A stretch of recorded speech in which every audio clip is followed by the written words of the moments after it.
മിഥുനൻ രാശിക്കാരില് മകേര്യത്തിന്റെ പകുതി ഭാഗവും തിരുവാതിരയും പുണർദത്തിന്റെ മുക്കാൽ ഭാഗവും കൂടിയതാണ് ജന്മത്തിൽ വ്യാഴം.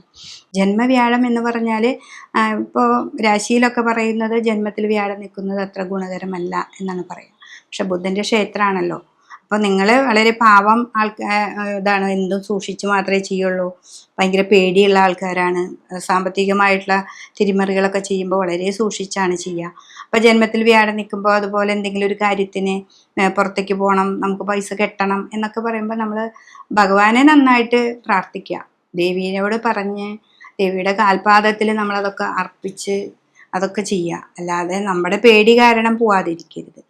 ജന്മത്തിലാണ് വ്യാഴം, നല്ല തന്നെയാണ്, ഈശ്വരാധീനമൊക്കെ ഉണ്ട് വ്യാഴം വന്നെങ്കിലും. പക്ഷെ എന്നാലും നിങ്ങൾക്കൊരു പേടി ഉണ്ടാവുന്നൊരു സ്വഭാവം ഓൾറെഡി മിഥുന രാശിക്കാർക്ക് ഉണ്ട്. അപ്പോൾ ഇവരെപ്പോഴും വിഷ്ണു ക്ഷേത്രത്തിൽ പോവുക, ശ്രീരാമചന്ദ്രൻ്റെ ക്ഷേത്രങ്ങളുണ്ടെങ്കിൽ അവിടെ നന്നായിട്ട് പോയി പ്രാർത്ഥിക്കുക, ഹനുമാനെ പ്രാർത്ഥിക്കുക. അതാണ് മനോബലം കൂട്ടാനായിട്ട് ഏറ്റവും വലിയ ഈ ബുധൻ്റെ രാശി. ഈ മിഥുനൻ രാശിയിൽ ഇരിക്കുന്നവരെ എപ്പോഴും നമ്മൾ പറയാം ഹനുമാൻ ചാലീസ് നന്നായിട്ട് ജപിക്കാനാണ് പറയുക.